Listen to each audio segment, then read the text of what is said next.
Shri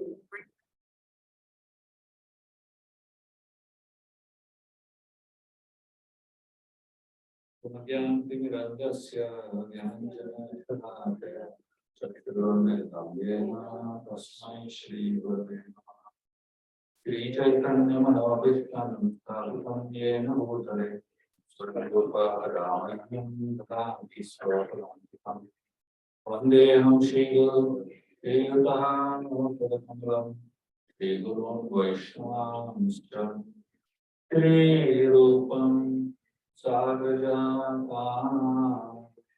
Sahagana Raghunathamritam Hamsati Sadhvaitam Sadhadotam Parijana Sahitam Vaitam Devam Shri Radham Krishna Radham Sapajana Radha Shri Krishna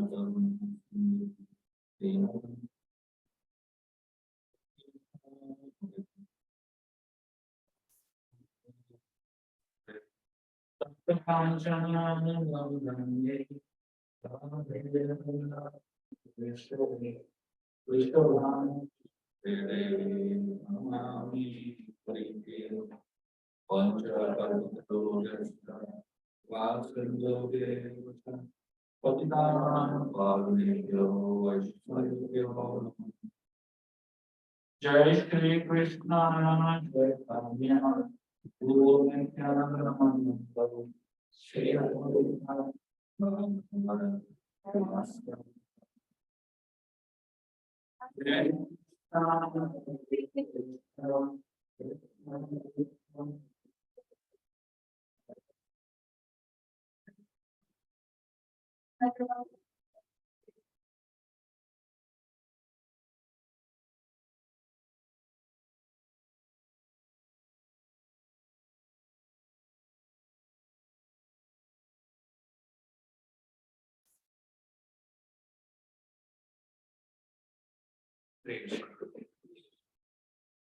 Sorry for the slight delay in coming.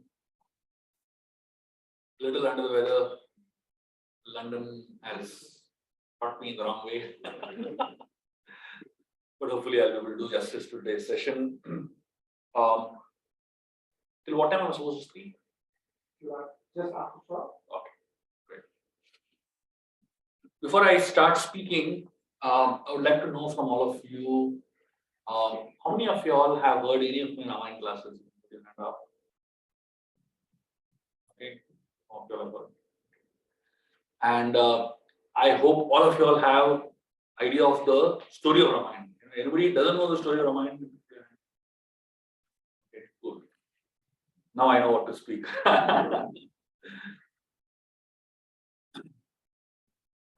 Kambamuni, who is a very, very powerful poet, who has written Ramayana in Tamil poetry, he speaks something very interesting about his experience of studying Ramayana and his experience of connecting with Valmiki's Ramayana.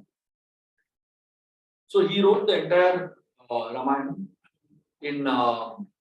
in absolutely stunning Tamil poetry. So his experience of Ramayana is something very interesting. He says, Valmiki's Ramayana is like an ocean of milk. Imagine there is an ocean of milk. It's very difficult to fathom, right? I've seen saltwater oceans, but how to fathom an ocean of milk? And Kamba says, I am like a cat in front of the ocean of milk. Cats love milk. But can a cat do anything to that ocean of milk? You know, in terms of how much can a cat digest? Can a cat drink? It's this much, isn't it? So Kamba says Valmiki's Ramayana is like an ocean of milk, and I'm like a cat. Try to digest as much as I can, you know. I don't know what I can, how much I can handle. Just a few drops is enough for me. So resonating in that, you know, Kamba is like a cat. We are all like ants, isn't it? And we are in front of the ocean of milk. How much can we handle? One drop is enough to drown us. So today and tomorrow, over the next 2 days, we'll be doing 1.5 hours each day of Ram Katha. And I'm going to help you explore some facets of Ramayana that are beautiful. Over the last 10 years, I have been drowning in the Ramayana. I've been writing books on the Ramayana, obviously, but more than writing the books, I've been studying Ramayana a lot. And I can tell you that I have only written 20% of probably of what I've studied, because there is so much more. So what I couldn't write in books, I speak. So I'm going to be sharing with all of you some beautiful nectar, beautiful realizations from the Ramayana. It will help you in your journeys of life. I try to make Ramayana very relevant, very practically applicable, and so we can enjoy the pastime also, but at the same time we can absorb and learn from it for our own lives. Can we increase the volume a little bit? I mean, it almost seems like the mic is not working. Hare Krishna, Hare Krishna. Is this better now? Yeah.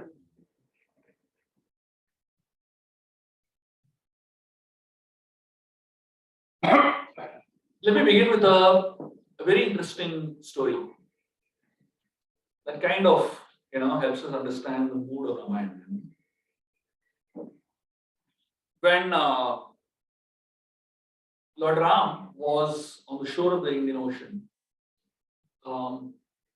there was this massive ocean in front of him, and he had to decide how to handle this obstacle that is in front of him to reach Mother Sita. So Lord Ram asked two people, what should I do? He asked Lakshman, his brother, and he asked Vibhishan, his enemy's brother, what should I do? And both of them gave their opinions, and they gave exactly opposite opinions. Lakshman said, let's use our bow and arrow and dry up this ocean. What are you waiting for? And then Vibhishan said, so Ram asked Vibhishan first. Vibhishan said, please pray to the ocean god, to Varuna, and request him for help. So one is a non-violent approach, one is a violent approach. Yeah.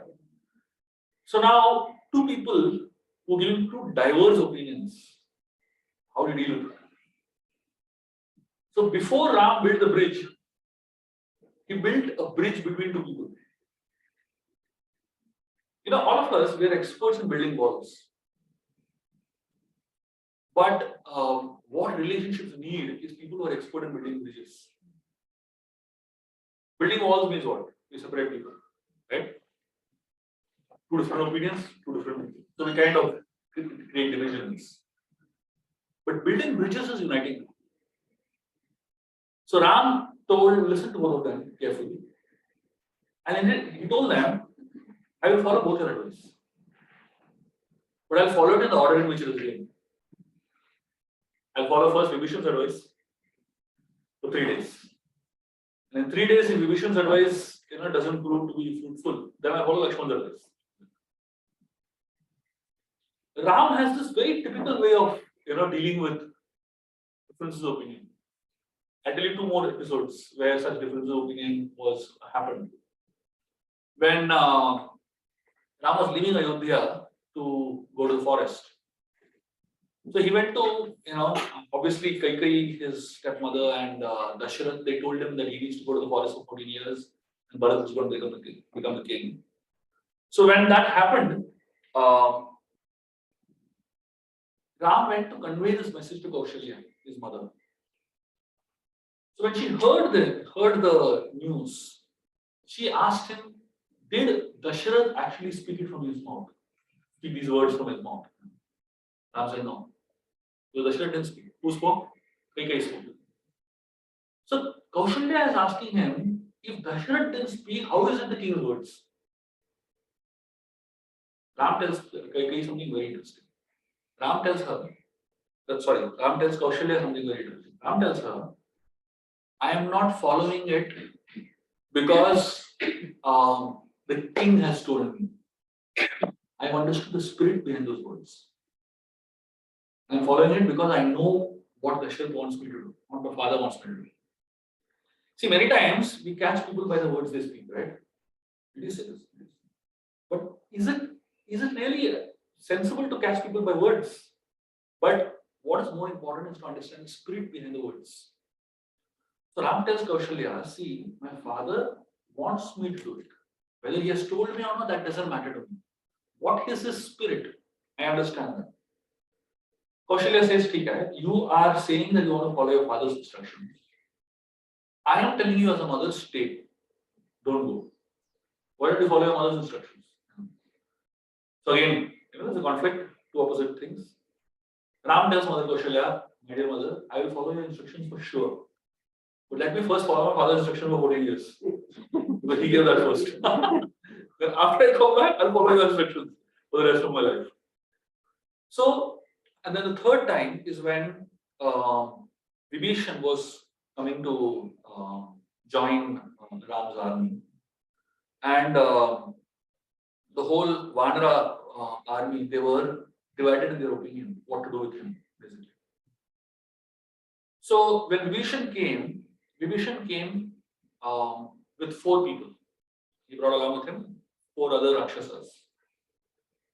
So when Vibhishan comes with his hands folded like this. And between his folded hands is a gada, his mace suspended.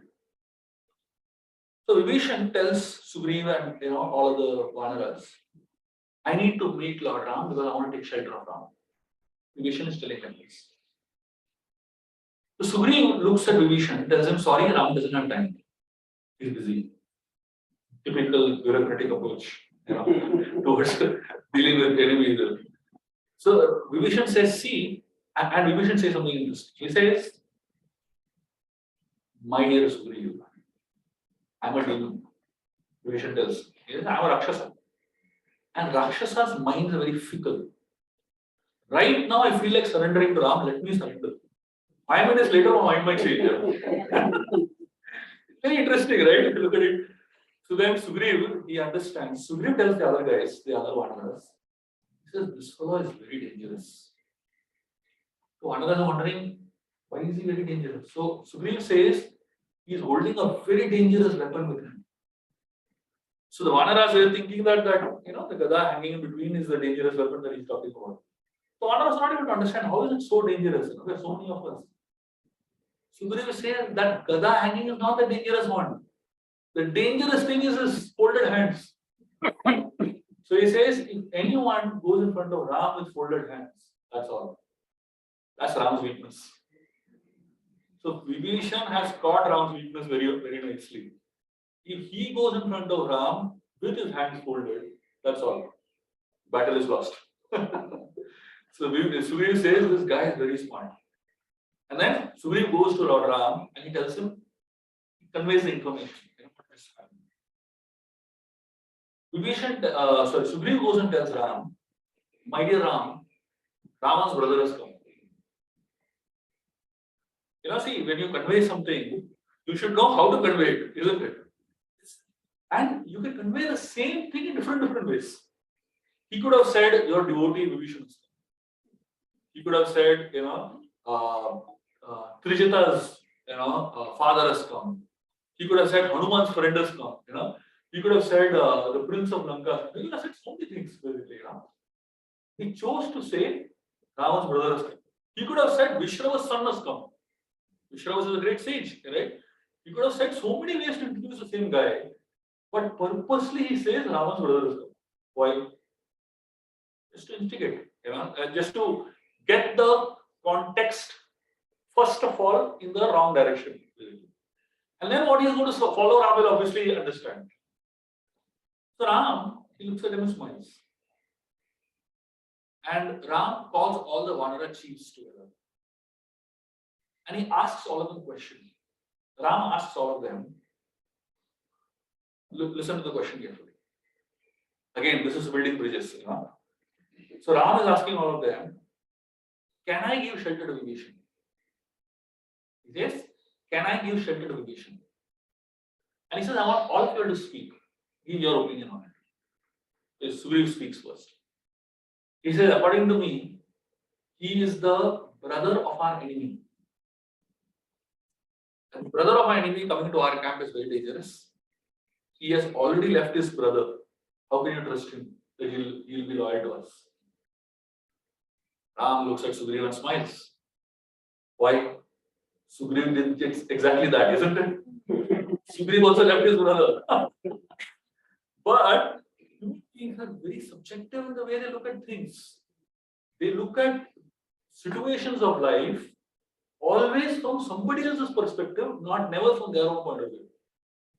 Sugriva never considered himself to be unloyal because he thought, I'm right, Mali is wrong. Spirituality is actually rising above right and wrong. Vedic culture introduces us to a phenomenon of multiple rights and multiple wrongs. Any one event, if you look at it purely from the point of view of this is right and this is wrong, you will always mistake people. You'll always misunderstand people. You'll always misjudge people. But any event can be seen from multiple points of view, and from each perspective, something is right and something is wrong, isn't it? And which perspective is absolutely right or absolutely, you can never say. So Ram is looking at Sugriva smiling. According to that analysis, I should have not trusted you only, first of all. And then Sugriva, he says, according to me, Vibhishan should not only not be allowed, but he should be killed right now. The moment Sugriva said that, Ram's face became so disgusted and so angry. In my 25 years of being connected with Krishna consciousness, I have understood one thing.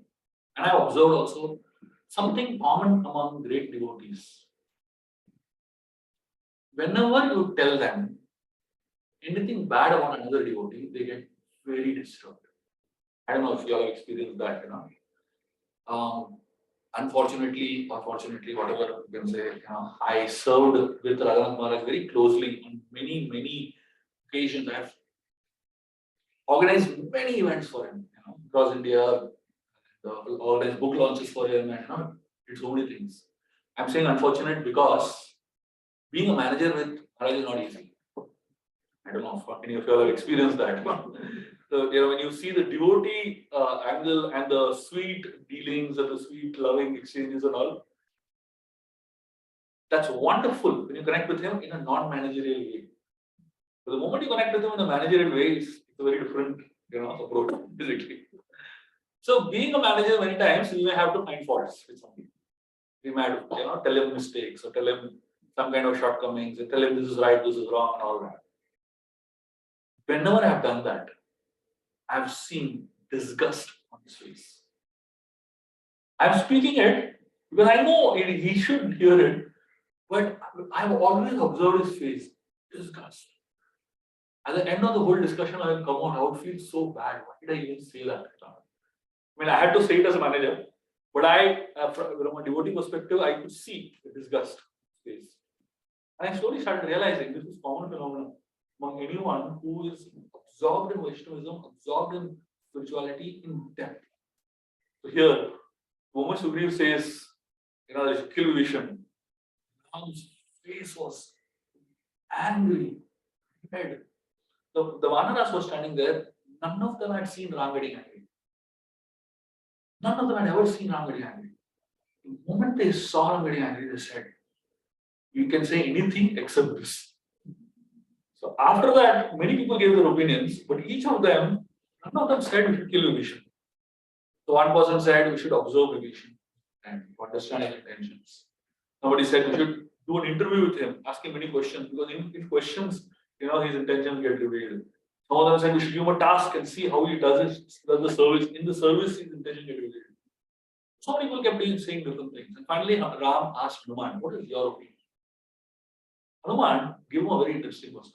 Hanuman told Ram that when I was in Lanka, all the Rakshasas, they wanted to kill me. The only person that stood for me was Vibhishan. He was the only one who said, messenger cannot be killed. And therefore, I feel that this person has his heart in the right place. That we may not immediately bring him in, but we can observe him. and then decide to take it. So once everybody gave their opinions, Ram asked all of them, "Can I give my opinion? Do you all want to hear my opinion?" They said, "Yeah, please, please." First of all, these Vanaras are very confused that Ram is asking their opinion. Because till this point in time, nobody had ever asked them their opinion. Yeah? The kings, their leaders would actually take them for granted and their opinion didn't matter to them. But here was a leader who was actually asking for their opinion. So that itself touched the Vanaras. And then Ram is asking, "Can I share my opinion?" That touched them even more. And then Ram said something very interesting. He said, "I didn't ask you all, should I take vacation? I only asked, can I give shelter to vacation?" So he said, "You all should have simply said, yes, you can give shelter to anyone." That's all. That's the answer that ideally should have been given. You know? So Ram said, his purpose of life, one of the most powerful values that Ram preserves, or Ram really is passionate about in his life, is the fact that if anyone takes shelter of somebody else, a leader especially, the leader should never say no. The leader should never let that person go without, helping that person with it. Division has come. And then Ram makes a very famous statement, Sakadeva Prapannoyam Tavasmiti Yachate, Abhayam Sarvadatasmi. So he says, if anyone once says, "I'm yours," that's all. That person I completely take shelter, take ownership of. So Ram, he connects with all the Vanaras and tells them, "Bring Vibhishan immediately." And then Sugriva asks him, "How should we prepare him for Sharanagati, for surrender? Should we ask him to first go and have bath in Ganga and come back? Should we ask him to go and have bath in all the oceans and come back? How should we prepare a demon, a Rakshasa for Sharanagati, for surrender?" Ram tells Sugriva, "Get him immediately. Forget when he has desire to surrender, that's all. That desire is enough." And then Ram tells him, "If you go further and you see Ravana has come, don't come back to ask me whether should I get him also." Anybody who wants to surrender, just get them to me. That's all. So, Ram says like that. And then Vibhishan comes, and he comes in an amazing mood. Vibhishan, he falls at the feet of Ram. Complete dandavat, full obeisances. And Vibhishan gets up, and Ram embraces him. And Ram tells Vibhishan, "From today onwards, you're my seventh brother." Ram had four brothers already from his birth. The fifth brother is Guha, the tribal chief that he meets on the way. The sixth brother is Sugriv. The seventh brother is Vibhishan. So just now Vibhishan lost his family, and the moment he met him, he got another family. He lost his dynasty. Now the moment he met Ram, he got a totally different dynasty. Vibhishan started crying tears because he has only seen insensitive people in his life. Being in Lanka is not easy, isn't it? So the culture of the land affects, isn't it?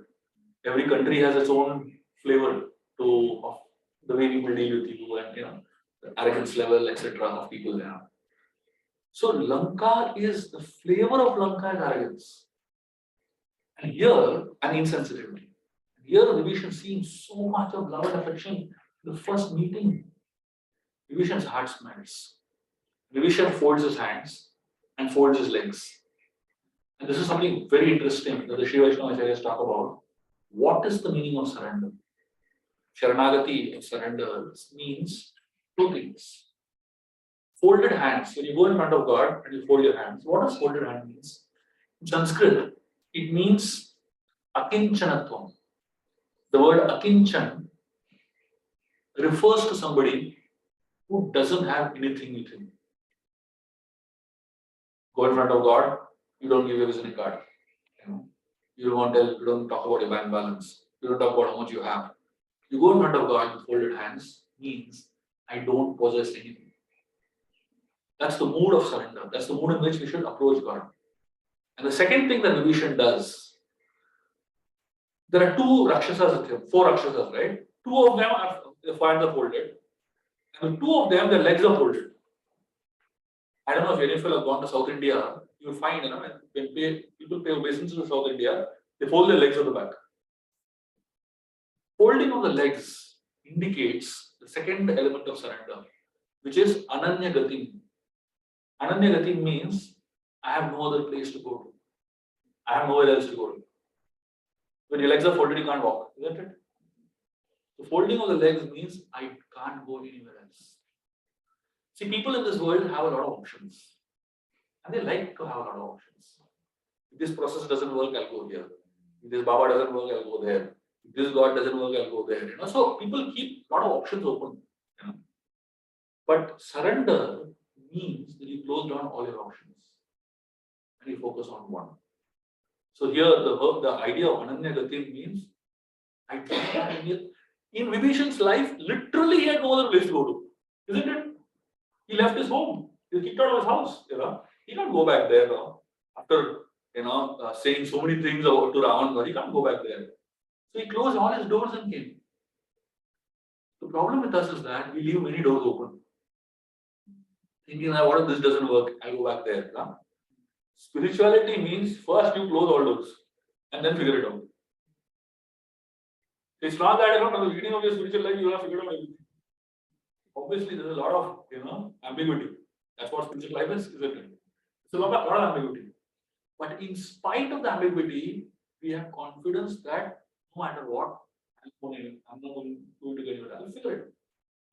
Handle whatever comes. I will handle all the difficulties that come. I handle all the uncertainties that come. And then I'll progress in that. That's what surrender is. So Lord Ram, he built bridges 3 times. Rather than built so many times. But at least these 3 things we're focusing on. First is Kaushalya. And the second is when between Lakshman and Vibhishan. Third is between all the Vanaras and Vibhishan. This idea of building bridges is something that is very important for all of us to understand in our personal lives. Building bridges means being someone who is there for everybody. See, usually when we choose sides, I choose this person, I hate this person. When you choose sides, we're kind of closing down one option and only focusing on the other option, isn't it? But when it comes to devotees, Ram, he prefers to keep all the options, keep everyone together. And the proof that actually Ram succeeded was during the war. There was a particular point in time when Ravana was going to kill Vibhishan. He threw a spear at Vibhishan. And Lakshman came in between and took it on his chest. And instead of Vibhishan, Lakshman fell unconscious. What does it show? That actually the bridge got built, isn't it? Many times what happens is we try to patch up between 2 people, but it kind of doesn't exactly get patched up. There's a slight scar that is still left. Ramayana has a lot of subtle messaging, which is very interesting to note. Most people study the Ramayana from an upper level, the superficial level, which is the storyline. They consider it to be a book for kids. They consider it to be a nice story time, bedtime stories, and fun type of things. But the same Ramayana has depth, and it has such a profound depth that it sometimes just it wows us. So I'm going to tell you some things very interesting about some stories in the Ramayana. Before that, can we have some discussions about what I just spoke? Anybody has anything to ask, anything to say? Yes, go. So Mr. Bharat is discussed when you mentioned 4 devotees. You mentioned the example. Yeah? Okay. So Maharaj is upset about what the devotees what you said. What is it? Yes, about what I said. About what I said. Because I was finding fault with somebody. He was upset. Is there. I mean, you're not trying to make a fault. It's Yeah. already there. So why is it the fault? So what happens? Faults are there in everybody. But at least the way I understood it is like, why focus on it? Why focus on it? So, of course, as managers, we have to focus on it, we'll deal with it. But the way Maharaj deals with people is at a little different level, at a much deeper level. So, let me explain to you with the help of an example, might help you better. Can I ask you which Maharaj you're referring to? I didn't hear who you were referring to. Which Maharaj? Radhanath Maharaj also. Radhanath. Yeah. I'll give you a thought that might help you understand this better. There are two kinds of human beings. There are human beings can either be patients or demons.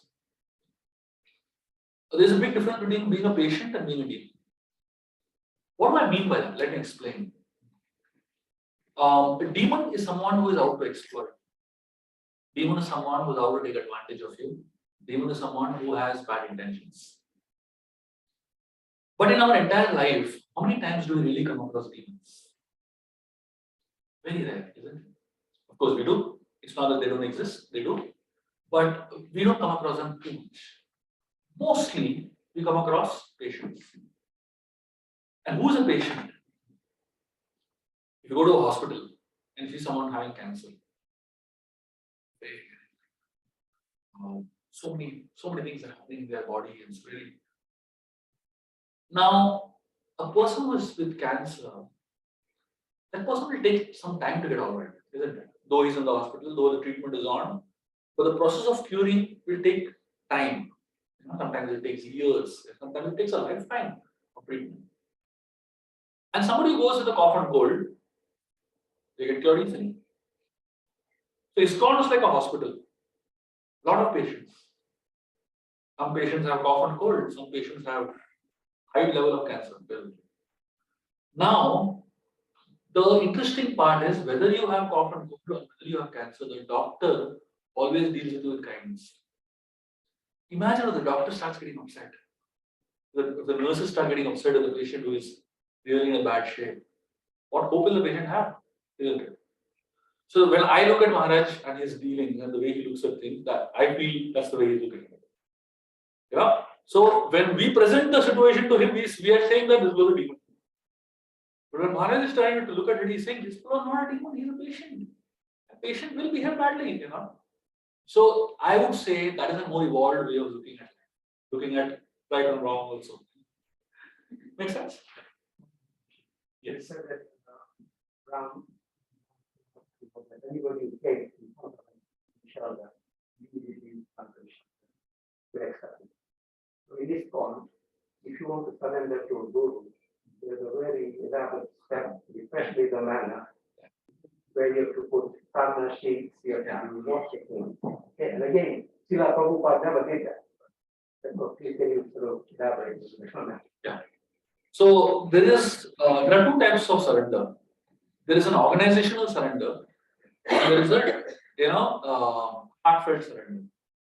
For a heartfelt surrender, there is no process. You like somebody as guru, you can take shelter of them now. And technically, if you actually look at it, if you read Prabhupada's books also, if you study any of the Vaishnava Acharyas also, the moment you have taken shelter of somebody, you are that person inside.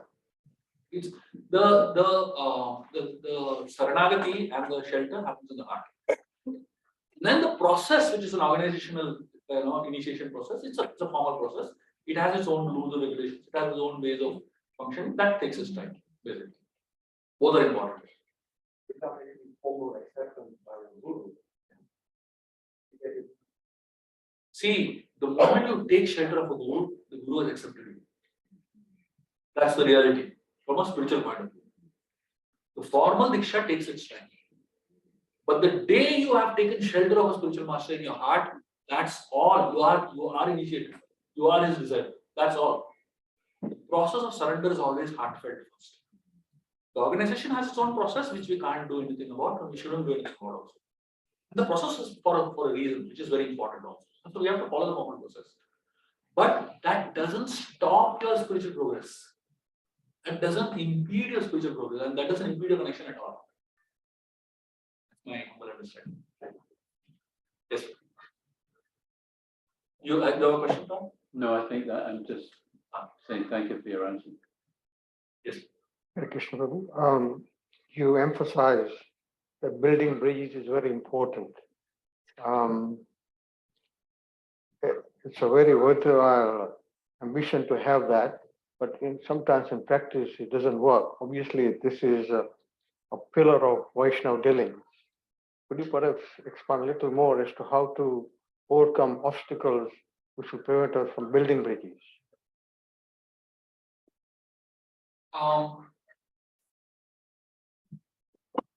It's not easy because human beings are not always the easiest to understand. I read a very interesting quote that says, we will do well in relationships if we simply understand people are not difficult, they're just different. So, like, one person is trying to achieve something, some spiritual task or some service in this way, and the other person trying to achieve it in this way. Now, if you start fighting, my way is the best way. There's no end to it, right? It's like rigid opinions that you have made, and you're not ready to open. So I personally feel that somewhere a little more mature approach is needed to be able to build those bridges between people. Usually, what is missing is perspectives. What is missing is to see the same episode from multiple angles, multiple perspectives. When you see the same episode from multiple perspectives, then you are open to the idea of the possibility of multiple rights being there. But if you are not open to the idea of multiple perspectives, then you will end up finding differences. And that's what Ayodhya is about. I speak about these three types of cultures. The Ayodhya culture is, in Ayodhya, the discussion, between brothers, there's no fights. You never find Ram Bharat fighting, Ram Lakshman fighting. You're not finding brothers fighting. They're very stable. Whenever there is a fight, the fight is not about right or wrong. The fight is about who's right and who's more right. Understand? So Ram and Bharat were fighting in Chitrakoot. Ram is saying, this is right. Bharat is saying, no, this is more right. Ram is saying, no, this is more right. Because in Ayodhya, there is no Vaishnava wrong. Right? In Lanka, the discussion is between wrong and more wrong. So Ravan kidnapped Sita, that is wrong. Ministers are telling him, why you are keeping Sita and not doing anything to her? Why don't you go and molest her? It's more wrong. So Ravan is saying, yes, I want to do it, but what to do? I have a curse on my head. I can't do it. So look at the discussion there. There is no right over there. The discussion between what is wrong and what is more wrong. And in Kishkinda, which is in between Ayodhya and Lanka, so Vali and Sugriva are having a difference. So Vali went into the cave and was fighting with a demon named Mayavi. Sugriva waited outside the cave for 1 year. Vali didn't come out of the cave. Sugriva had no idea what is happening inside the cave. Vali told him strictly, don't come inside the cave. And now Sugriva is in confusion. What should I do? Should I stay out? Should I go in? 1 year he waited. After 1 year, he heard a loud sound that sounded like Vali dying or Vali screaming.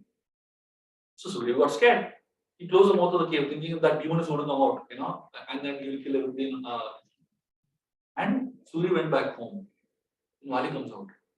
Vali tells him, you are wrong, I am right. Now tell me, who's right and who's wrong? It's a perspective. From outside the cave, Sugriva is right. And from inside the cave, Vali is right. So now, life is usually between these three zones. Either you are in the Ayodhya mindset, you are in the Lanka mindset, or in the Kishkinda mindset. Most of us are in the Kishkinda mindset. But spirituality, so Kishkinda mindset is fine as far as non-Vaishnava communities are concerned. Somebody has to be right, somebody has to be wrong. Right? Like in typical material circumstances, which are principle-based discussions, when ethics is involved. But in Vaishnava societies, there's no wrong involved.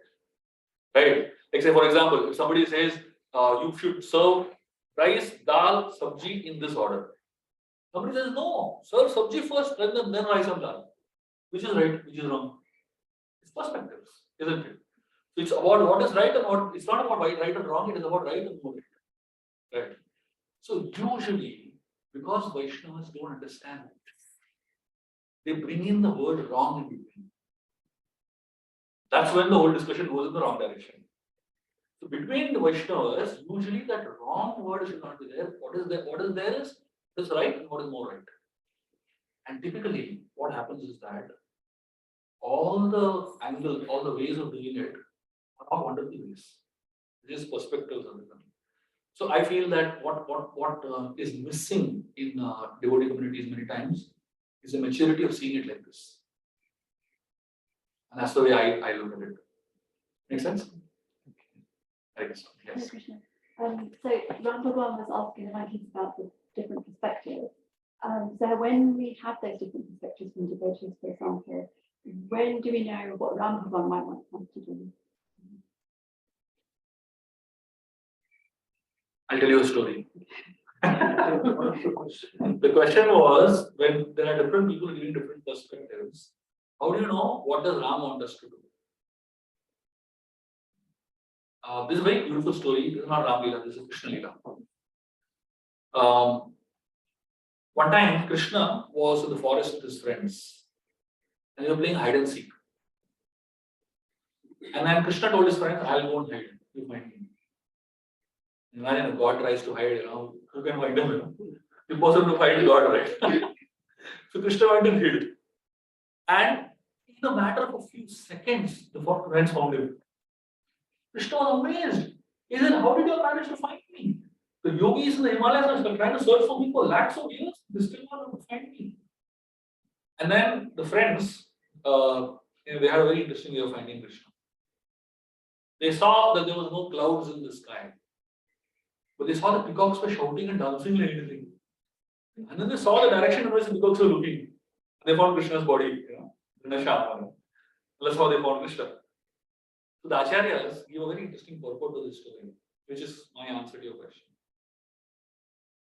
If you want to find Krishna, if you don't understand what Krishna wants us to do or how he wants us to deal with things, the best way to find that is through the voice of the devotee. So when I'm confused, should I do this? Should I do this? It's simple. We ask a devotee. And in the voice of a devotee, sometimes we can find Krishna. Or we can find Krishna's opinion. We can find Krishna's, direction coming with it. Typically, in my little humble understanding, if Krishna wants you to do something, that message comes 3 times. From different sources, It comes, repeatedly it comes.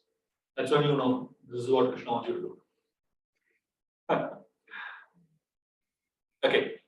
Yes, ma'am. One last question and then we'll have more discussion. Yes. We celebrate Hanuman Jayanti. We celebrate Sita Devi's appearance here in Radhastami. So why is not Lakshman? We don't do anything for Lakshman. The answer is very simple. Lakshman would never want it. Answer is very simple. You ask Lakshman whether you want your Jayanti to be celebrated, he will never ever want it. That's him. That's the way he is as a person. He wants to be in the background of Lord Ram's life, always. That's the mood of Ramayana. Yes. If you're in a managerial position, you're trying to not find fault in people, and you're trying to just look at the right and more right, it is still going to be efficient, or it's because Bhaktivedanta is cutting down the Mayavadi example. So, the example of cutting down Mayavadis is a different example. Because we're not talking about Mayavadis. We're talking about people who are devotees, who all understand the philosophy, and yet they have differences. So, in that scenario, we need a more mature approach. That's what it means. See, when something is wrong, you can always say it's wrong. But when there are multiple rights, saying something is wrong, that's where we have to be sensitive. That's what I'm trying to say. That's why you need trust in each other. Right? So if I'm getting into a little managerial zone, basically. This is the question you're going. So there's a concept known as conflict continuum. Whenever I do my leadership courses on conflict resolution, specifically I speak about this. What is the meaning of conflict continuum? Conflict continuum is a straight line. Okay. One end of the conflict continuum is artificial harmony. And the other end of the conflict continuum is personal attacks. So many times in meetings and discussions and all that, you find a group of people saying yes for everything. They say yes for everything doesn't mean they're actually saying yes. They just artificially harmonize. The heart is not saying yes. They're just saying yes because they don't want weights. Right? And the other end of the conflict continuum is personal attacks. They say yes and no very vehemently and not caring about the heart of the other person. Not caring about whether the other person feels good or bad about it. That's the other side. In between is the ideal conflict point. Ideal conflict point means what? If I feel that something is wrong, I say it because I have trust in people around me, they will understand my intentions. And they have trust in my intentions. They know that I'll say something only when it is sensible to say. Let's take example of Ram and Sita. When Lord Ram was leaving Ayodhya, he went to Mother Sita and he told her that I'm going to the forest and he started telling her about all the things that she should do in Ayodhya when he's not there. Indirectly telling her not to come, basically. So Sita started telling Ram that, why are you saying that, I should take care of Bharat, I should take care of Kaushalya, I should take care of Dasharatha. I'm coming with you, she said. Ram said, no, you should not come because the forest is a very dangerous place. All kinds of wild animals are there.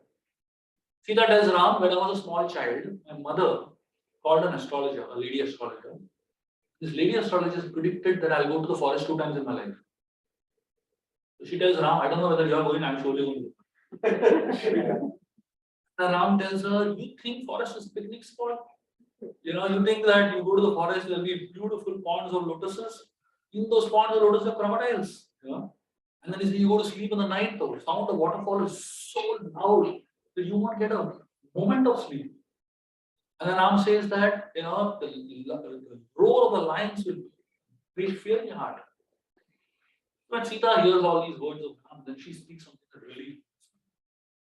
She tells Ram, if my father Janak Maharaj was here, he had seen you speaking like this, not wanting to take me to the forest because you can't, you're not sure you can protect me. He will think that he has married his girl to a boy, he has married his daughter to a girl who is dressed as a boy. He tells Ram like this straight. So Ram, he kind of gets jolted, So, and then of course, why I'm telling this story? To help you understand that conflicts between people who love each other is not wrong.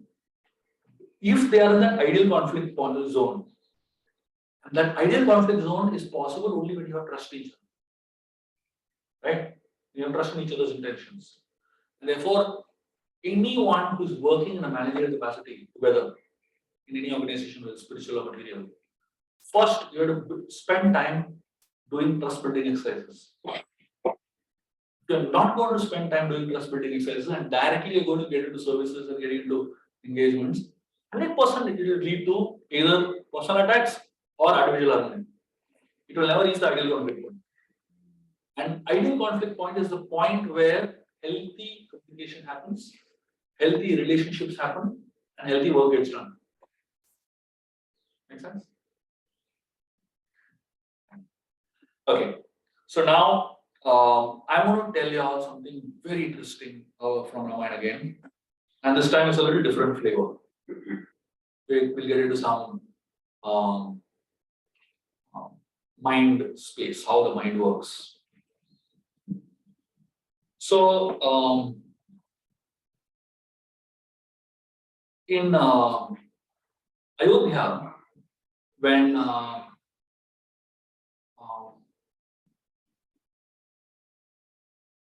to help you understand the context, let me just give you 2 very interesting examples. There are 2 types of diseases in this world.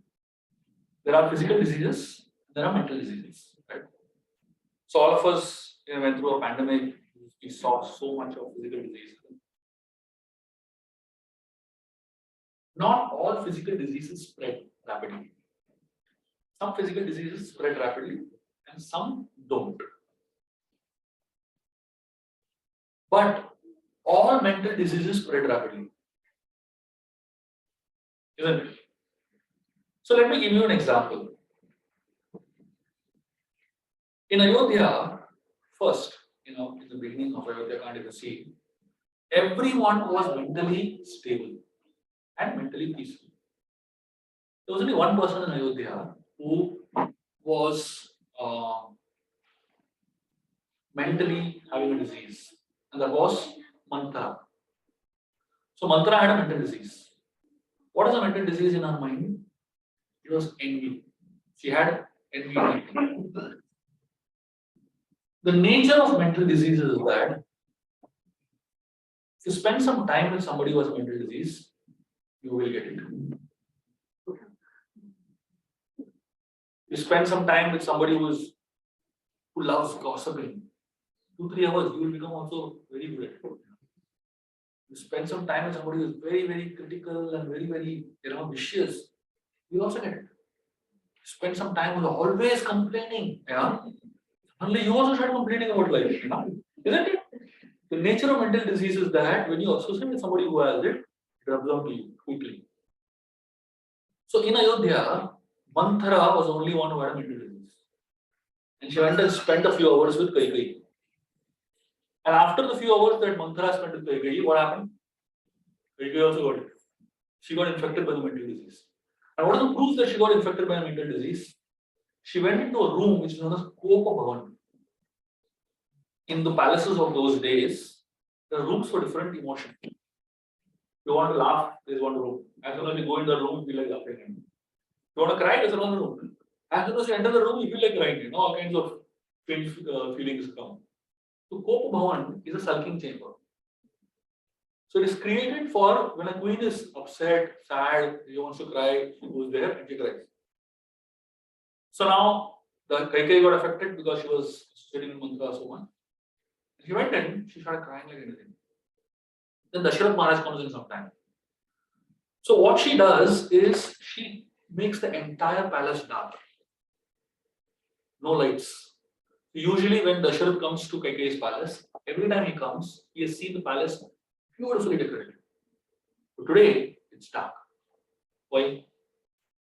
She's preparing Dasharath's mind. Now if you want to get something done on Hanuman, you have to prepare the mind first. And the environment makes a big difference. Preparing your mind. When you go to a gym, what do you see all around you? People with big muscles and like rippling bodies. You go to a dentist clinic, what do you see around you? People, Sibaka smiles and like everybody having nice smiles. If you go to a beauty parlor, what do you see around you? People having beautiful skin, beautiful hair and all that. Why? Because the environment has to inspire you to do something, take action, isn't it? So the moment Dasharath entered Kaikeyi's palace, he realized something is wrong here. And Dasharath, he asked everyone, where is Kaikeyi? They said she's gone to the sulking chamber. They told Kopa Bhavan she has gone. Ideally, what should Dasharath have done? If somebody has a physical disease, what do? Get a doctor, isn't it? If somebody has a mental disease, what do? I'll go and cure the person. We foolishly think that I can help the person. Especially as preachers, you have to be very careful. Not everybody can help everybody. You should be honest with how much you can handle. You should be honest with whom you can help. You can't just stay away. So Dasharath Maharaj, he was overconfident. I'll go and cure her. He walked in. When he walked in, he saw a very amazingly strange scene.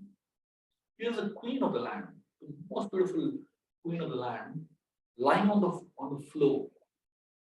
Her hair are disheveled, her jewelry thrown here and there, banged on the floor, and the jewelry strewn all over the floor, and her clothes are torn, and she's in a very bad shape. She's lying on the floor. So Dasharath Maharaj was standing, he starts talking to her, trying to console her, and he speaks some strange things. He tells Kaikeyi, tell me what you want. Who has made you upset? He says, I will do anything for you. He tells her, you tell me if someone who has done something wrong should be punished, should be released, and if someone who has done something right should be punished. You tell me, should I make somebody who's rich poor and somebody who's poor rich? You tell me what you want, I'll do it for you. That's the kind of approach that the church has towards solving a problem.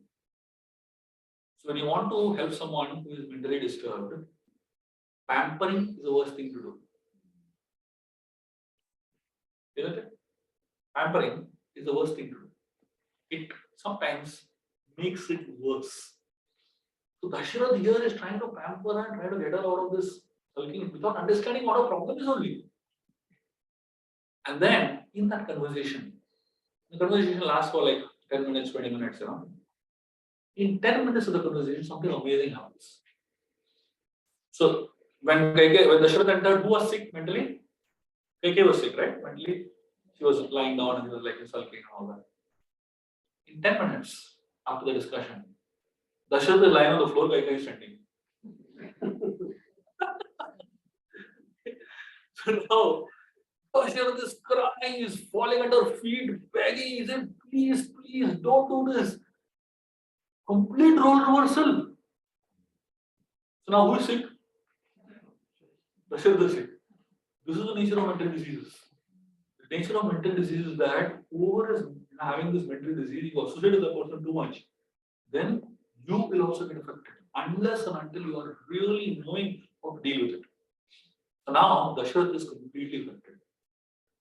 If a common man gets sick, 3-4 people in the family get sick, right? But if a king gets sick, what happens? The whole country gets sick. The next day morning, whole of Ayodhya was crying. Everyone in Ayodhya was crying. What does it show? Everyone was infected by the mental disease of Mantra. From Mantra it came to Kaikeyi, they came to Dasharath, and from Dasharath it came to the whole of Ayodhya. Everyone in Ayodhya was crying. And when the entire country gets affected by a mental disease, 2 people walk out. God and peace. Sita and Ram walked out of Ayodhya. When Sita and Ram walked out of Ayodhya, people became even worse, more disturbed, agitated, sad, angry, bewildered, confused. There was only one person who could cure this disease. Who was that? Vashishta, who was a Rajguru. He is not affected by all of this. He is stable and he knows how to cure everyone from the mental disease. But Vashishta is very honest. Unlike Dasharath, Vashishta realizes that so many people are sick. I alone can't do it. And I can't take help from anyone inside because everybody is infected with the disease. I need help from outside. And Vashishta calls Bharat, who was not in Ayodhya at that point in time. 12 years he was in Kaikeyi Desh. He calls Bharat from there. And Bharat, when he comes and he sees everyone is sick, Bharat, he is also very honest. You know what he tells Vashishta? He tells Vashishta, my dear master, so many people sick, we both can't help them. The only person who can help them is God. So he says, let's take everyone to Ram, to Chitrakoot. And he arranges for everyone to be taken all the way to Chitrakoot. This is what honesty is. So when you come across a problem that you don't have a solution to, don't try to artificially go and solve it. Because it's not within your capacity to solve it. We need some higher power. We need some higher, intervention to help us deal with it. And the moment everyone in Ayodhya went to Lord Ram and saw Ram, the moment they saw him, that's all. All of them felt so relieved. They all felt so free from their mental disease. So if you look at this particular episode in this way, you realize that the Ramayana is in multiple layers. The outermost layer is the story. I'm sure you've heard of this story many, many times in your life. But within that story is such a deep message that often goes unnoticed, that often goes unseen and unheard, basically. And in these messages is where Ramayana is hidden. So I always tell people that please see what is seen in the Ramayana and see what is unseen in the Ramayana. There are many elements that are seen in the Ramayana, but there are so many elements that are not seen in the Ramayana. And that's what my personal journey has been in the last so many years. that I've been, trying my best to learn from the acharyas, learn from so many great teachers, learn from my own understanding of these scriptures, trying to decipher, learn some deeper lessons that are hidden in these scriptures. And that's what makes these scriptures alive. And that's what makes these scriptures so relevant even today, isn't it? I'm going to share with you all another very, very interesting and a very beautiful message from the Ramayana. So, when Lord Ram was okay, before that, do you want to have a discussion? Anything quick? Yes. Just what you just said right now, what is the most profound message that you come across that people learn change your outlook and your dealings? Share something personal to you. Everything I've come across has really deeply touched my heart. But I'll tell one episode that has really powerfully impacted me. So this is the Sundarkand of the Ramayana, where Hanumanji meets Mother Sita. And Sita, so she sees Hanumanji in a very tiny form, and Sita is like a little amazed how such small Vanaras are going to come and fight with Ravan's army, these giants. So she asks Hanumanji just a very simple question. She asks him, how come she asks him, are all Vanaras of Ram's army same size as you? So then Hanuman understands that there's a doubt in that question. Hanuman shows this huge, massive form. And then now Sita gets confused. She has seen him so small, she has seen him so huge. He asks him, what's the original size? Are you small? Are you huge? How do you? So Hanuman gives an amazing reply. I find that this reply is one of the most powerful things you can learn in the Ramayana. So this actually, the reply of Hanumanji is one of the most powerful definitions of humility I've come across in my life. We all talk about humility a lot in our classes and in our readings, but seldom we understand what humility really means. Hanumanji tells Mother Sita, my dear mother, originally I'm small, I'm insignificant. But for the mission of Lord Ram, I can take any size. And that answer of Hanumanji is so profound. So when I'm saying size actually refers to responsibility. So Hanumanji is trying to tell Mother Sita that I am insignificant, I am very small. So like say for example, you ask someone, can you please do this service? Typically, the ISKCON's misunderstood understanding of humility. People say, no, Prabhuji, I'm too small, I can't do it, I'm insignificant, I'm useless. So in the garb of humility, we're actually escaping responsibility, isn't it? We're actually shunning away responsibility. Look at Hanumanji's definition. He's saying, I'm small, I'm insignificant. For the mission of Ram, I can take any size. Any size means any responsibility. And I find that that's what is lacking many times in devotees' lives. Where devotees, somewhere, when they come into the path of Krishna consciousness, they lose all their ambitions. They lose all their aspirations to grow, to reach their full potential in terms of everything they can do in life. And somewhere they get into a shell and start feeling that I'm insignificant, I'm small. Krishnadas Kaviraj Goswami, he spoke that one verse, I'm lower than a woman's stool. But after writing full Chaitanya Charitamrita, at the age of 90, isn't it? After he wrote full Chaitanya Charitamrita, he spoke that words. Without speaking, without doing anything, we want to speak the words. That's the difference. So the difference between Hanumanji and Krishnadas Kaviraj Goswami and all these great people and us is that we use humility as an escape mechanism. These great souls, they understand humility and they don't use that as an impediment for them to do more. Because they know that it's not them. It's not about them. The word Namaha, what does it mean? It's not about me. When we offer our obeisance to Srila Prabhupada and we say Namo Vishnu Padaya, we're saying, we're telling Prabhupada that it's not about me. Your grace. But that grace has to flow through us. So, hope that answers your question. Yes. You spent a lot of time researching and studying and reading from Ramayana in particular, and learning so much from it. Are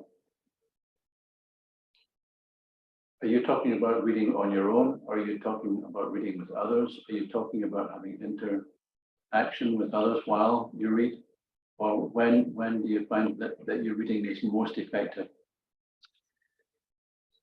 I'll give you a very, very interesting verse in the Niti that's what I apply in my life for reading or for studying. This verse in the Niti says, learning happens at 4 levels. 1/4 of your learning comes from studying the scriptures.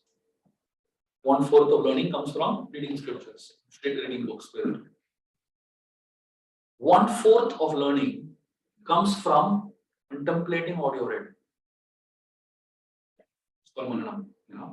You read, you contemplate what you read. And then 1/4 of your reading comes from discussing with people. Peers, typically, equals or people that you can connect with. Because in that discussion, churning happens. And the 1/4 verse says it comes with time. It comes with time. It just takes its own time for realizations to dawn on you. What about Krishna's mercy? Yeah, you can call it. Yeah, you can call it Krishna's mercy. You can call it, as you learn more, you experience more, you evolve more, you spend time. With time it comes. So I've been doing all 4. I've been spending a lot of time with the scriptures myself. I've been spending a lot of time contemplating. So in my travels, and on a daily basis. So I'm an overthinker, as you must have understood by now. But at least you channelize my overthinking in the right direction. Then I also study from acharyas, Vaishnava acharyas also. I discuss with devotees who are close to me and healthy discussions. And then of course we wait for grace to come. Then it's the patience. Yeah. Yeah. Because what I have seen is that the same episode, today I am studying it. If I study it 10 years later, it's totally different.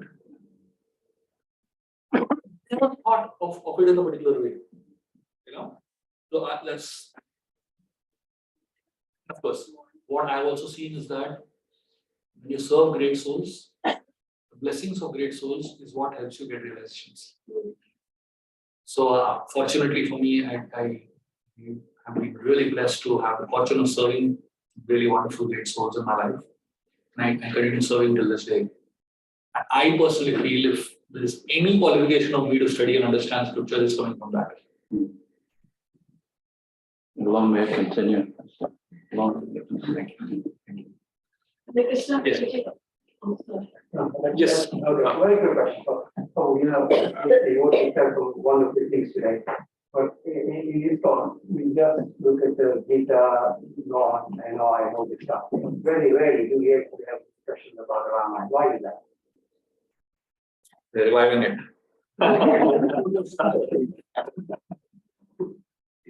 I don't see any reason why we should not have a discussion on Ramayana. We should. See, the difference between all these scriptures, each of them have a particular reason.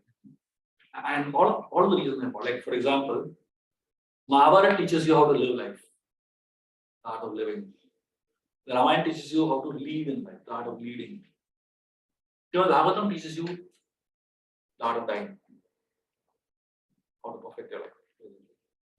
So technically, it teaches you the art of loving also. So if you study all these 3 scriptures, you get everything you need in life. You don't need any self-help book in your entire life to study these 3 scriptures thoroughly.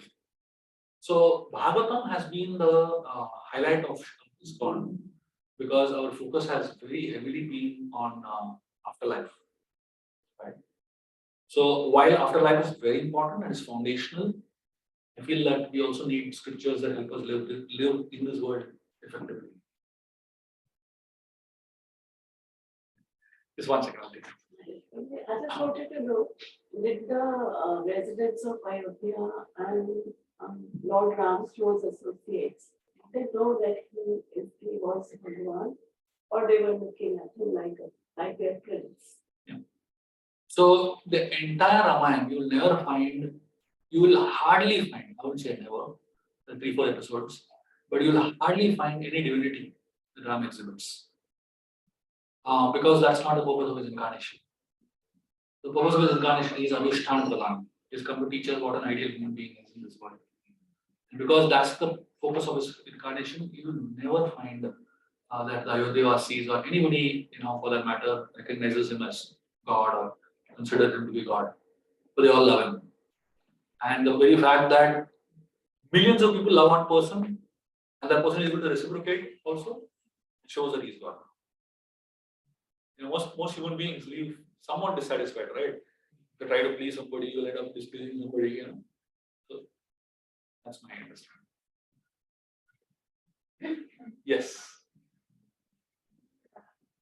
So super interesting. In one way, you're talking at a very mature level of feelings between.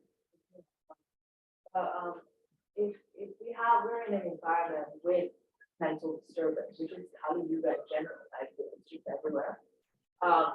We're acting in a role of attempting to, to manage it, which is the role of sort of a life shower, but sometimes it gets down more into the business of life. How do you remain like equiposed in that position when you're not feeling super ready for it? Because you sometimes are caught in that situation. So,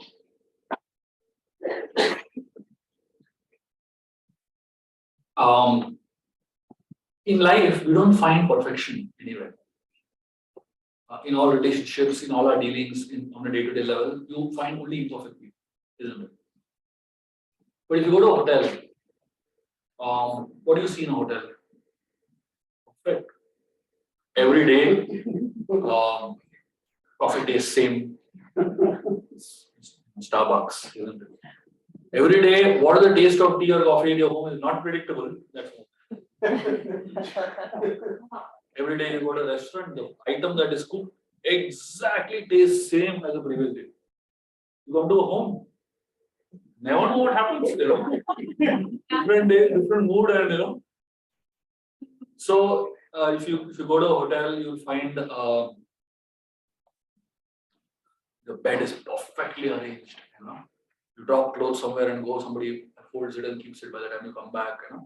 Spick and span. People are dressed very well. They're always saying, "How can I serve you?" and all that. You come home, you don't know what's going to happen there. I always say that weather at home is like London weather. You can't say weather today. You can say weather now.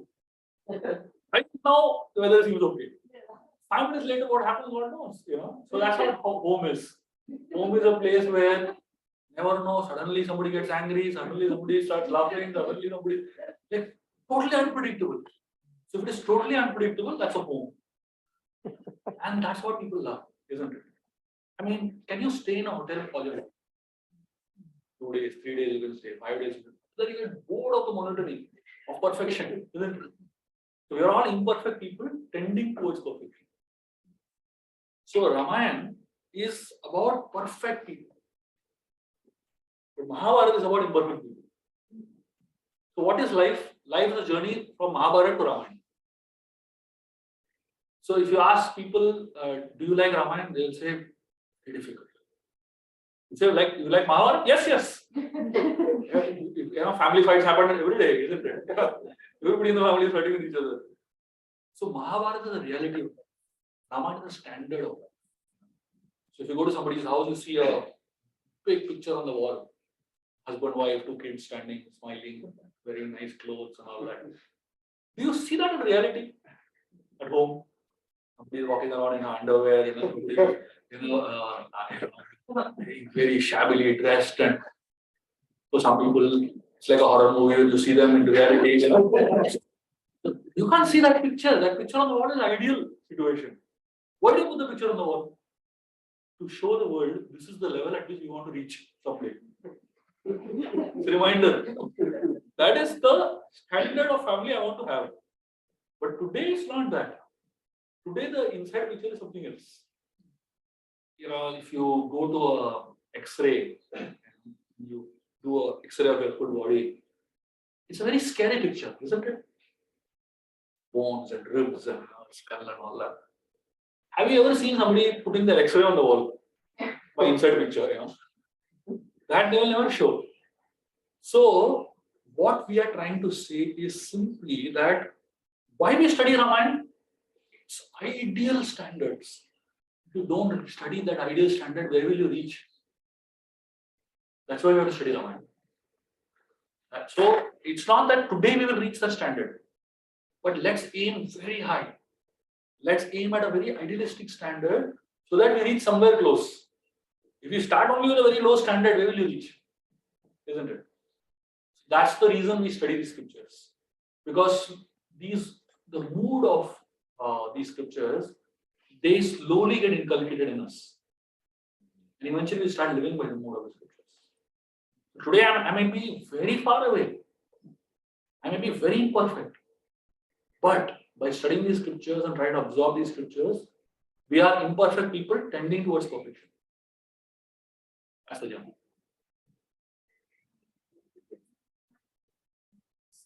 Spiritual aspect, like we find a lot of times you're very high spiritual standard in your conduct, your etiquette, and everything.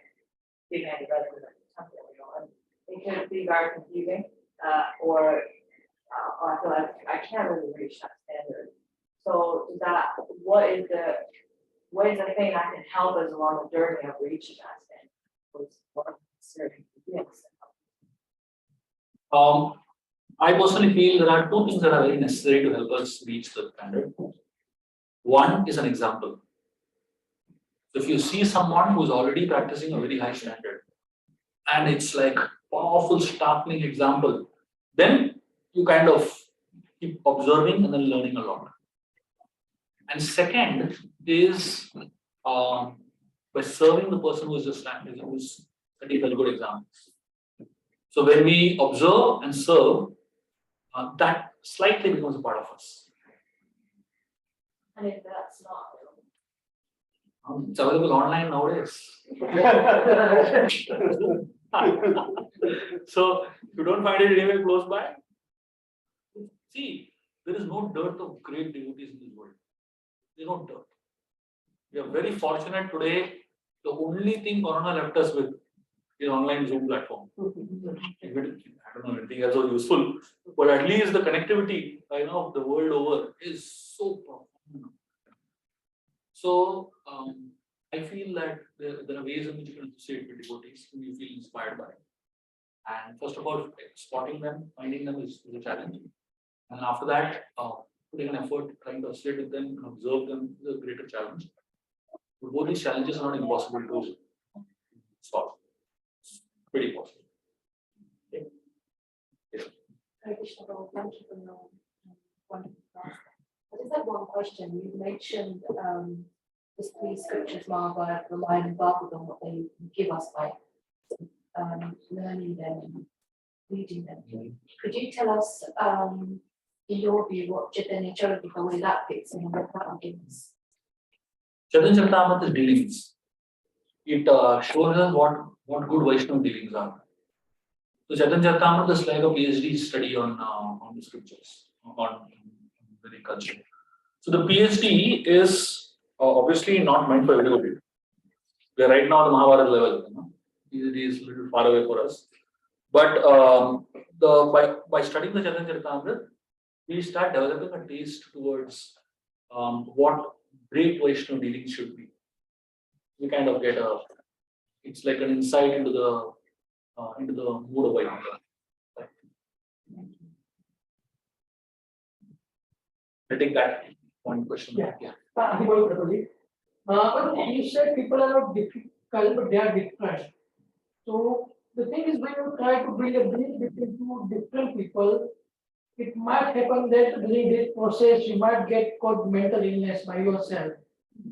So I mean, you know that okay, you are not that capable, but you really want to give a try to build the bridge. At the same time, there is a possibility you might get infected by the mental illness. So now, should we try to build a bridge, or should we leave the situation as it is and less time justify the situation in life after maybe a few years after when time is come to build bridge by itself. So what should we do? Should we try or should we not try or? If you are talking about a mother-in-law, daughter-in-law situation. Say, go try. Around its word. If you're not talking about that, I have a solution. So, there should be some people who are balancers in life. Like in the Ramayana, we find in Lakshman's family, Lakshman was a very agitated type of person. You study the Ramayana, getting angry at the drop of the hat. But his mother Sumitra was a very cool person. Very, very cool. In Ram's family, Kaushalya was a very agitated person. Like, get disturbed very easily. Ram was a very cool person. So every family needs one person as a balancer. The role of the balancer is just that. They keep balance. So balancers are very important in life. Not everybody can be a balancer. Not everybody should try to be a balancer. But if you are able to act as a balancer, you should. Such balancers actually bring balance in life. Yes. How about it's heard many times here saying, if all the literatures are lost and only Shakti is remaining, then nothing is lost. Or he urges everyone to read the scriptures, but yet they are set to be, graduate studies, doctorate studies, and we're not there yet. So why did Prabhupada say this? And so specifically, Prabhupada said it from the point of view of holiness. Chaitanya Charitamrita is like the authoritative establishment of holy name being Yoga Dharma for this age. And the Yoga Dharma is the savior for this age, right? So from that point of view, Prabhupada said it. And also from the point of view that the Chaitanya Charitamrita contains the essence of all of the scriptures are trying to say. If you look at the progression of the scriptures, Gita begins with a very basic understanding about the body of spirit soul. That's the basic foundation of spiritual life. But Gita ends with surrender to Krishna. Where Gita ends, Bhagavatam begins. Bhagavatam begins Janmadhyasyata. It begins with surrender to Krishna. Bhagavatam ends with Nam Sankirtan, ending over idioms of all. And where Bhagavatam ends, Chaitanya Charitamrita begins. The first verse of Chaitanya Charitamrita literally is about chanting over idioms. And Chaitanya Charitamrita ends with Ishtastakam. Pranada Pisu Nichena, Pravada Pisu Vaishnava. Highest manifestation of what it means to be a devotee. So now, if you look at the progression, Chaitanya Charitamrita has the essence of all of it, in that progression. So Prabhupada is saying if that is there, then nothing else is lost. Because the message of all the scriptures are there in it. From that point of view, Prabhupada is saying. Make sense? One minute, why are we doing this? So, can we still understand the scriptures if we're not there yet? Yeah. So, see, as I said, Chaitanya Charitamrita or any scripture for that matter, understanding is always going to be deeper and deeper and deeper. Right now, if you read Chaitanya Charitamrita with your, at the level at which you are, your understanding will be at X level. 15 years down the line, if you read Chaitanya Charitamrita, the same Chaitanya Charitamrita, your understanding will be 10x level. It's not because the scripture has changed, because you have evolved. The scripture reveals itself according to the way in which you are, at the level at which you are. Anything else? Yes, Prabhu. One last question, and I'll say something very nice before we end.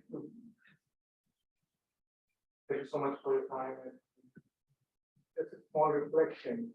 It's like our studying this time will be 10x and maybe 15x and 15x. How do you get that content for the 10x? With that 15x version. So how to get the conviction that I'll evolve later? Contentment, so conviction maybe, in other words. Okay.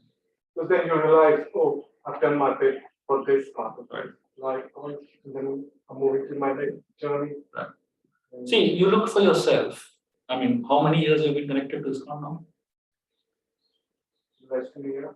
Less than a year. Oh, okay. I've been connected to ISKCON for the last 25 years now. But I can tell you that if I look back at my own life, over the last 25 years, I can definitely tell you that I'm not sure that I've matured and grown in my spiritual life, but at least my exposure, my ability to understand has become a little better. My ability to absorb has become a little better. So it's evolving over a period of time. Probably the right people to actually tell for sure is people who are close to you. You may not be able to judge it for yourself. But those who are close to you, they will definitely tell you at different points. Changed, I mean, usually we can't perceive the changes in ourselves immediately. And we tend to underestimate the transformation that we're going through. But when you look at other devotees who are talking to you and who are seeing you, observing you for a period of time, they are the ones who can actually help us get a more objective. Okay, so I'm going to end with a very sweet, a very beautiful episode in the Ramayana. This episode, I'm going to tell you all actually 3 or 4 episodes. They're very sweet episodes. It said, Madhurevya Samapiya, end with the sweet. I'm giving her 2 or 3 sweets to end with. When I was in Nasik, I've heard of this place, that's where Panchavati was. Lord Rama and Mother Sita spent 3 years of their life there on the banks of Godavari River. I heard a very beautiful story, which is Salapurana of Nasik. Lord Ram, Lakshman and Sita, once they were going to the river Godavari to have a bath. They go daily. On one particular day, Ram tells Mother Sita, let's have a swimming competition. Sita, she gets shocked because she never heard the word competition in her life from Ram. Sita is bewildered, Lakshman is confused, So Ram tells Sita, they reach the banks of the Godavari river. Ram tells her, and I'm going across the river. So the swimming competition is that both of us swim across the river and come back. Whoever reaches Lakshman back first wins. And Lakshman was like the judge. And he was feeling so embarrassed to be a judge like that. So Ram and Sita jumped into the water. And Ram is a warrior, like rapid strides, and he reached the other side, is coming halfway. And he saw Sita was struggling to cross the first half itself. And then Ram started thinking for a moment. He was thinking, what will I get if I win? And Ram decided to wait. He went inside the water. And then Sita swam across the river, and then she swam back. And after she reached, Ram came out and she was slowly coming, And when Sita saw that Ram was not reached, and she reached first, Ram was still coming. She started laughing like mad. She was like laughing and laughing and laughing. When Ram saw Sita laughing, he said, seeing her laugh like this is worth losing.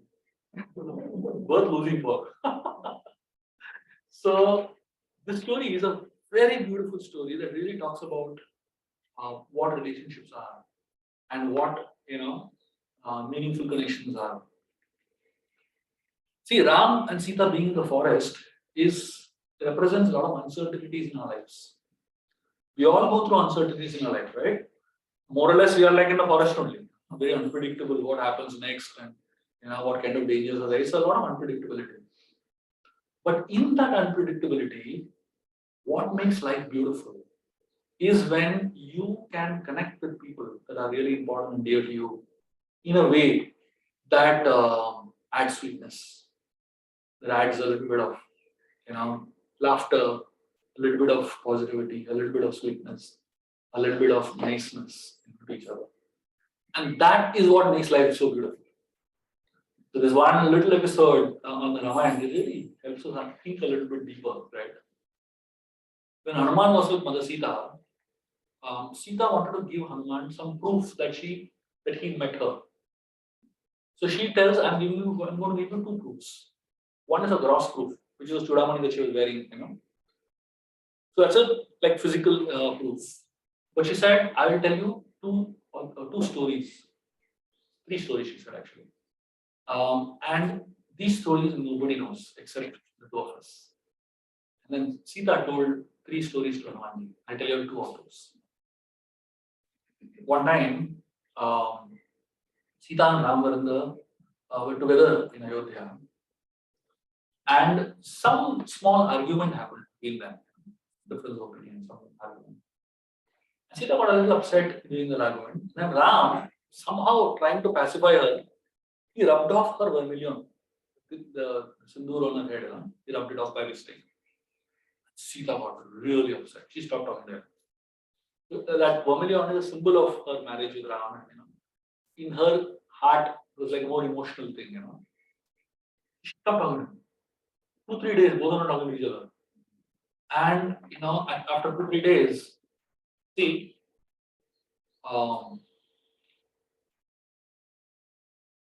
usually lust decreases with age, anger goes away with time, isn't it?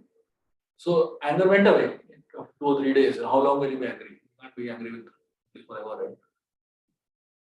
But both of them didn't know who was going to break the ice, basically. So one day, Ram was in the room, and Sita was in the same room. Sita wanted to take the initiative. She took the ring that she was wearing in her hand, dropped it on the floor. It made a sound. And loudly she said, is there anyone who can help me find my ring? And Ram jumped, immediately found the ring and gave it to us. And that's how the fight broke. So Sita tells Hanumanji this story. It tells him that this ring has united us in the past also. Hanuman got that ring, right? This ring has united us in the past also. Now this ring is uniting us again. And then she said another very beautiful story. So one day, Ram promised Sita that she'll come on a particular time, to be with her. But Ram was very busy that day, and he got late. It was a very tense court day, and when he came back very late in the evening, Sita was very upset with him. And she told him, now that you've broken your promise, I will have to punish you. So Ram said, yes, please punish me. And Sita makes a very interesting punishment. She takes a garland of flowers, these white flowers, jasmine flowers, big garland. She ties up Ram to a pillar, and she makes Ram stand like that for quite some time. And she tells, this is your punishment. Damodar Leela happening in Ayodhya. So these stories, Sita tells Hanumanji. And Hanuman, when he hears these stories, he says, wow, what a connection Sita and Ram have. What a beautiful, heartfelt connection they have. Hanuman was just amazed hearing these stories from Mother Sita. Like that. Hare Krishna. I'll stop here. Very, very grateful.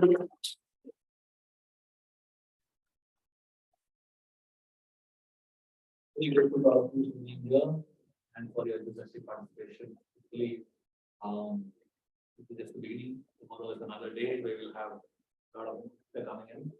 And tomorrow, if there's anything specific that you all want me to speak on, and if there's anything that you would love to hear from, please do let me know. Speak on that. Otherwise, I have a lot in store anyways. And I think each of this is so beautiful and touching. Very revealing also. Thank you very much. Thank you so much.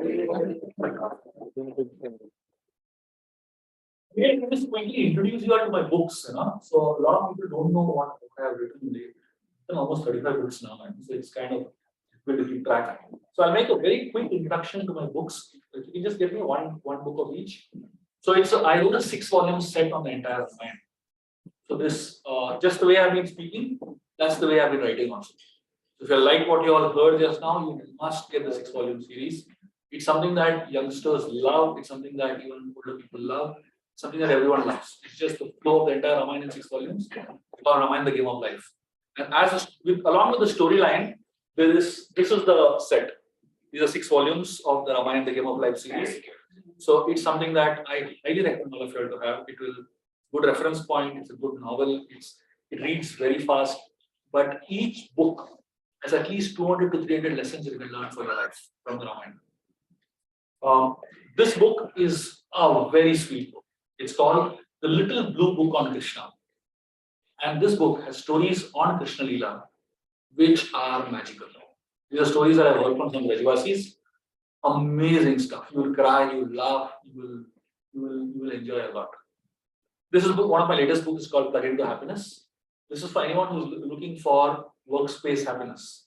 How to really have a more balanced and effective workspace. It has again stories from the scriptures only, but that relate to life. This book is called Ancient Wisdom to Elevate the Mind. This has 50 stories from India, from Indian scriptures, from the Mahabharata and many other scriptures. I've chosen 50 of the best stories. And each story has a lesson to share for your life. And this is a part 2 of the same series. It's called Timeless Tales to Ignite the Mind.